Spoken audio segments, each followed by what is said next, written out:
नमस्कार दोस्तों, एक बार फिर से बहुत बहुत स्वागत है आप सभी का मेरे YouTube channel AYT India academy पर। दोस्तों, आज की जो वीडियो है बहुत ही खास होने वाली है। इस वीडियो में हम लोग समझेंगे कि एक जो मैन्युफैक्चरिंग कंपनी है, अगर उसको मैनेज करना हो, चाहे वो हमारा सेल्स डिपार्टमेंट हो, चाहे प्रोडक्शन डिपार्टमेंट हो, चाहे क्वालिटी डिपार्टमेंट हो, चाहे हमारा डिस्पैच डिपार्टमेंट हो, चाहे हमारा मेंटेनेंस डिपार्टमेंट हो, जितने भी एक डिपार्टमेंट होते हैं फ्रॉम ऑर्डर टू डिस्पैच, और उसको अगर हमने मैनेज करना है तो उसके लिए हमें क्या क्या फॉर्मेट्स चाहिए, क्या क्या सिस्टम्स चाहिए, वो हम इस वीडियो के अंदर समझने वाले हैं।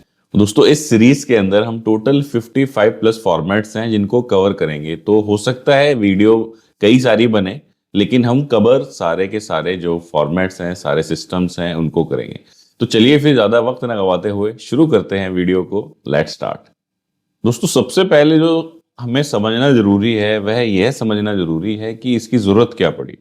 दोस्तों, अक्सर मैंने देखा है लोगों को परेशान होते हुए आधा अधूरा सिस्टम चला रहे हैं। कोई हमारा पर्ची में चल रहा है, कोई हमारा रजिस्टर में फॉर्मेट चल रहा है, कोई मुंह जबानी चल रहा है, कोई व्हाट्सएप पे चल रहा है। आजकल व्हाट्सएप के बहुत जोर है, उस पर डेली की प्रोडक्शन जो है व्हाट्सएप पे आ रही है कि आज भाई इतना माल बना दिया सर, आज इतना डिस्पैच कर दिया। व्हाट्सएप पे भी लिख के लोग भेज रहे हैं।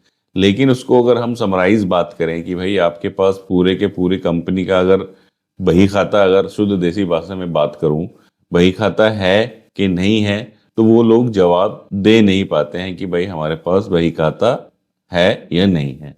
तो उसी समस्या को समझते हुए मैंने सोचा कि इसके ऊपर एक वीडियो बनाई जाए जिसके अंदर हम सारे के सारे जो फॉर्मेट्स हैं उनको कवर करें जो एक मैन्युफैक्चरिंग प्लांट को ज़रूरत होती है। और ये बेयर मिनिमम फॉर्मेट्स हैं। ऐसा नहीं है कि मैंने इसमें बहुत सारी हाई फाई चीज़ें इसके अंदर घुसा दी हैं। ये बहुत बेयर मिनिमम है कि आपको इतना तो करना ही करना है। अगर इतना भी आप कर लोगे तो आपकी जो कंपनी है आपके कंट्रोल में आ जाएगी। आपकी कंपनी का जो बोलते हैं ना, बीपी, शुगर, ईसीजी आपके कंट्रोल के अंदर होगा। आपको पता होगा भाई मेरी कंपनी का कौन सा जो मैट्रिक्स है वो इधर उधर भाग रहा है और मैं घाटे में जा रहा हूँ या फायदे में जा रहा हूँ, किस दिशा में काम कर रहा हूँ। तो ये सारा का सारा इस वीडियो के अंदर हम कवर करेंगे। और वीडियो जैसे मैंने आपको बोला कि एक से ज्यादा रहने वाली हैं। हो सकता है एक एक फॉर्मेट के ऊपर हम डिटेल में एक एक वीडियो भी बनाएं। तो फिलहाल हम शुरुआत करेंगे सेल्स के साथ, और इसी तरीके से एक एक डिपार्टमेंट को पकड़ते जाएंगे और उनको हम कवर करके चलेंगे। दोस्तों, इसके लिए हमने एक मास्टर चेकलिस्ट तैयार करी है जो आपकी स्क्रीन के ऊपर आ चुकी है, जिसमें आप देख रहे हो कि हमने हर डिपार्टमेंट से रिलेटेड जो चीज़ें हैं वो डाल दी हैं। जैसे यहाँ पर एक ब्रीफ एक हम ले लेते हैं। जैसे सेल्स डिपार्टमेंट है तो उसके अंदर हमने जो फॉर्मेट पहला रखा है इंक्वायरी मैनेजमेंट रखा है। इंक्वायरी मैनेजमेंट से क्या है, आपको आपने जो कस्टमर की जो इंक्वायरीज हैं उनको मॉनिटर करना है। जो बेसिकली कस्टमर की तरफ से रिक्वायरमेंट आई कि हमें ये मटेरियल चाहिए, तो उसका फॉलो अप पूरा का पूरा आपको एज ए, अगर सेल्स करना है, एज ए सेल्स एग्जीक्यूटिव करना है या एज ए ऑनर करना है, तो आप इस फॉर्मेट के अंदर उसको कर सकते हैं। यहाँ रिस्पॉन्सिबिलिटी किसकी हो गई? सेल्स एग्जीक्यूटिव की। फ्रिक्वेंसी जब इसकी जरूरत पड़े। इसी तरीके से पीपीसी में अगर हम बात करें तो मास्टर लिस्ट ऑफ आइटम्स होना चाहिए आपके पास, जिसके अंदर कोई भी प्रोडक्ट आप बना रहे हैं उससे संबंधित उसके अंदर क्या रॉ मटेरियल लगेगा, उसका साइकिल टाइम कितना है, उसका प्रोसेस टाइम कितना है, ये सारी की सारी चीज़ें जो हैं वो उसके अंदर डिटेल में होनी चाहिए। तो ऐसे करके टोटल हमने जितने भी डिपार्टमेंट हैं इसको सब के सब इसके अंदर कवर करे हुए हैं। चाहे वो मेरा पीपीसी डिपार्टमेंट हो, चाहे मेरा स्टोर डिपार्टमेंट हो, परचेज हो, सिक्योरिटी हो, उसके बाद में टूल मेंटेनेंस हो, प्रोडक्शन हो, क्वालिटी हो, मशीन मेंटेनेंस हो मेरा, उसके बाद एचआर एडमिन है, उसके बाद डिस्पैच है, अकाउंट्स है, फिर एमआईएस है कि आपको एज ए मैनेजमेंट क्या क्या इंफॉर्मेशन चाहिए, देन एनपीडी और एनपीडी कॉस्टिंग। तो ये टोटल 55 प्लस फॉर्मेट्स हैं इसके अंदर, या सिस्टम्स हैं इसके अंदर, जिनको हम इस सीरीज के अंदर कवर करेंगे। तो आज का जो वीडियो है वो हमारा होने वाला है इंक्वायरी मैनेजमेंट के ऊपर। तो दोस्तों, ये जो हमने मास्टर चेकलिस्ट बनाई है इसमें यही हमने लिंक लगा दिए हैं कि आप यहाँ पे क्लिक करो तो आपका फॉर्मेट जो है खुल के आपके सिस्टम के ऊपर आ जाता है। तो इंक्वायरी मैनेजमेंट के अंदर हमने क्या क्या हेड्स रखे हैं और इसका पर्पस क्या है। बेसिकली जो इंक्वायरी मैनेजमेंट का पर्पस है, जो कस्टमर से न्यू इंक्वायरी आई, कस्टमर ने आपसे बोला कि मुझे इस आइटम का कोटेशन भेजो या इस आइटम के प्राइसेस भेजो, तो उसका आपने मॉनिटरिंग इंक्वायरी मैनेजमेंट के अंदर करना है। क्योंकि हम कहीं उसको रजिस्टर पे लिख लें, कहीं पर्ची पे लिख लें या व्हाट्सएप पे फॉलोअप चल रहा है, लेकिन वो अगर समराइज नहीं है और एज ए ओनर या एज ए प्लांट हेड या एज ए सीनियर मैनेजर वो टास्क आपने किसी को डेलीगेट करना है, मतलब वो टास्क किसी को देना है, तो फिर उससे आप कैसे मॉनिटर करोगे। तो उसके लिए आपको एक ट्रैक शीट चाहिए जिसके ऊपर ये सारी की सारी मॉनिटरिंग चल रही हो। तो उसी ट्रैक शीट का नाम है इंक्वायरी मैनेजमेंट ट्रैक शीट। तो इसके अंदर हमने क्या क्या हेड रखे हैं, इसके अंदर सबसे पहले जो हमने हेड रखा है वह रखा है RFQ नंबर या इंक्वायरी नंबर। RFQ होता है रिक्वेस्ट फॉर कोटेशन। जी कस्टमर ने आपसे रिक्वेस्ट करी कि मुझे इसकी आइटम की जो है कोटेशन चाहिए, तो हमने इसको सीक्वेंस में डाल दिया RFQ 1 2 3 4 5 अप टू जितना भी आपकी नई नई इंक्वायरीज आती जाएंगी वो आपने इसमें डालती जानी है। देन आ गया मेरा कस्टमर। कस्टमर कौन था जिसने ये इंक्वायरी भेजी, उसके बाद डेट ऑफ इंक्वायरी कि किस डेट को ये इंक्वायरी आपके पास आई।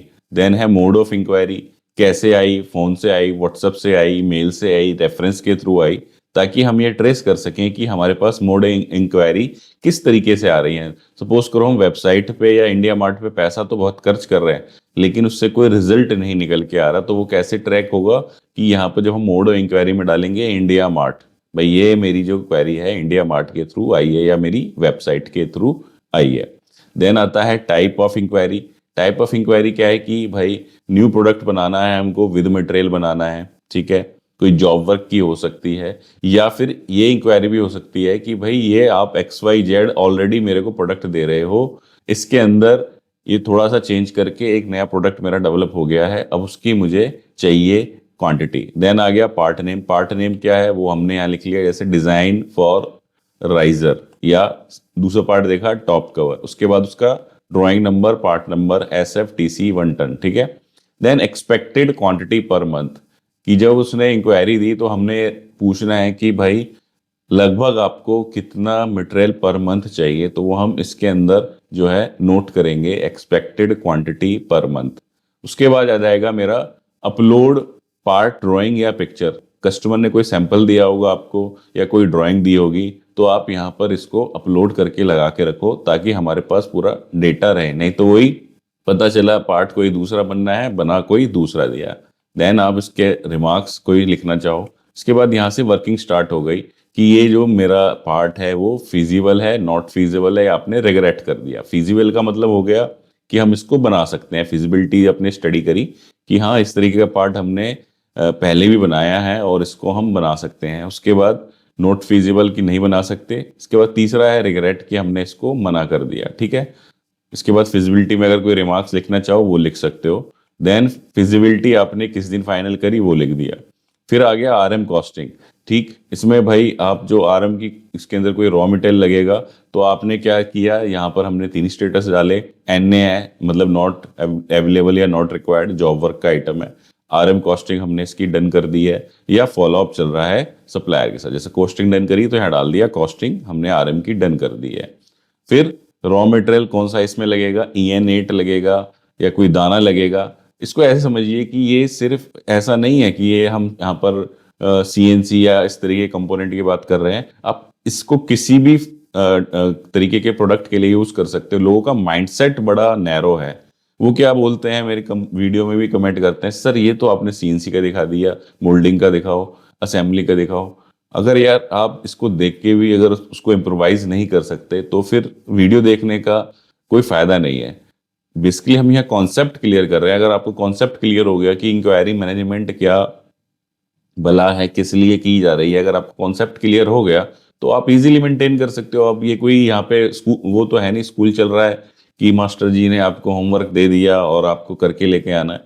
दिमाग तो आपको खुद अपना ब्रेन यूज करना पड़ेगा। आपको अपनी कंपनी के हिसाब से इसमें कॉलम ऐड और डिलीट करने पड़ सकते हैं। देन आ गया हमारा RM कॉस्टिंग में कोई रिमार्क्स और उसकी डेट। फिर यहाँ पे आ गया कोटेशन कि भाई हमने कोटेशन उसकी बना दी या नहीं बनाई, अगर बना दी तो उसको चली गई या नहीं चली गई। फिर उसका रिमार्क्स कि भाई हमने उस पर क्या काम किया, देन डेट कब कोटेशन भेजी, फिर उसके बाद आ गया फॉलोअप। कोटेशन के बाद फॉलोअप भी तो करना पड़ेगा भाई, कस्टमर को भेजने के बाद उसको याद भी तो दिलाना पड़ेगा कि भाई मैंने कोटेशन भेज दी है।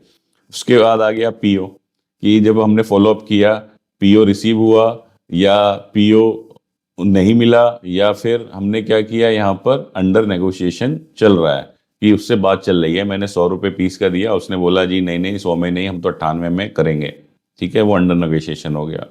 एक उसने मनाही कर दिया, नहीं जी आप तो बहुत महंगे हो, हम आपसे काम नहीं करा सकते, ठीक है। देन किस तारीख को पीओ आया और पीओ की क्वांटिटी कितनी आई, कि जैसे उसने बोला था मंथली 1000 लूंगा, तो उसने बोला ठीक है मैं आपको इनिशियल 500 पीस का ऑर्डर दे रहा हूँ। उसके बाद आ गया यहाँ पर सैंपल का, कि हमने जो कस्टमर का ऑर्डर है उसको सैंपल अंडर डेवलपमेंट चल रहा है या सैंपल उसको सबमिट कर दिए कि भाई आपका सैंपल ओके हो गया, आप देख लो। देन मेरा सैंपल सबमिशन की डेट क्या थी, फिर सैंपल का अप्रूवल क्या है, ठीक है, जैसे अप्रूवल हो गया या सैंपल रिजेक्ट हो गया मेरा, या सैंपल मेरे को रीसबमिट करना है, ठीक है। उसके बाद यहाँ पर स्टेटस हमने डाल दिया कि भाई ये फाइनली मेरा जो सैंपल है या ये मेरा ऑर्डर है वो कन्वर्ट हो गया। अब इसका क्या है, आप एक MIS बनाना चाहो, आप इसका MIS बना लो, इसमें डेटा को सिलेक्ट करो, एक पिवट टेबल बना लो। पिवट टेबल बनाना नहीं आता तो हमारा चैनल है यूट्यूब के ऊपर AYT कंप्यूटर अकेडमी, उस पर हमने सिखाया हुआ है कि पिवट टेबल कैसे बनाते हैं, जिससे क्या कर पाओगे आप, पूरा का पूरा डेटा जो है वो एनालाइज कर पाओगे कि भाई मेरे पास किस कस्टमर से कितनी इंक्वायरीज आ रही हैं, किस मंथ में कितनी इंक्वायरीज आ रही हैं, वो सारा का सारा मॉनिटर कर पाओगे। तो दोस्तों ये हो गया हमारा इंक्वायरी मैनेजमेंट का सिस्टम। जैसे आपने ये फॉर्मेट देखा, इसी तरीके से हमने टोटल 55 फॉर्मेट कह सकते हैं या 55 सिस्टम, क्योंकि एक सिस्टम में 2 से 3 फॉर्मेट भी हो सकते हैं, वो हमने तैयार कर रखे हैं। और ये मास्टर चेकलिस्ट पूरी की पूरी मेरी तैयार है। अब आपको कोई भी यहाँ पे फॉर्मेट खोलना है, जैसे मेरे को सेल का प्रोडक्ट मास्टर लिस्ट खोलनी है, तो हमने यहाँ पे गए तो मेरी प्रोडक्ट मास्टर लिस्ट खुल के मेरे सामने आ जाएगी। तो सारा का सारा क्या है, आपस में लिंकेज है। अब इसके मैं सारी वीडियोस बना रहा हूँ, जो धीरे धीरे आपने मेरे यूट्यूब चैनल पे आपको दिख भी रही होंगी।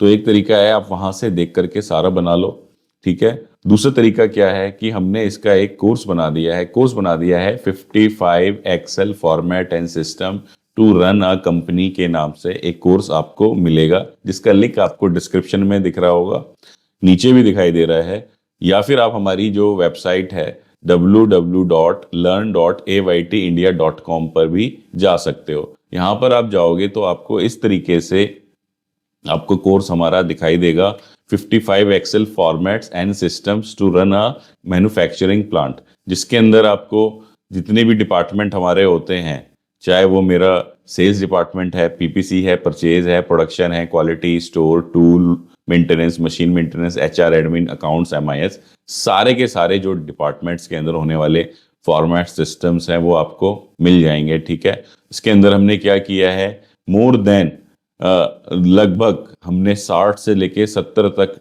टोटल ट्रेनिंग कंटेंट अगर मैं बात करूं, जिसके अंदर फॉर्मेट्स भी हैं, जिसके अंदर वीडियोस भी हैं, ठीक है, वो सारी चीजें हमने यहाँ पर डाली हुई हैं। जैसे ये प्रोडक्शन प्रेस शॉप का ये है, इसी के अंदर फर्दर वीडियो भी मिलेगी आपको, सारी चीजें मिलेंगी। इस तरीके से हमने सारा का सारा यहाँ बना करके डाल दिया है, store, MIS, HR admin, HR videos.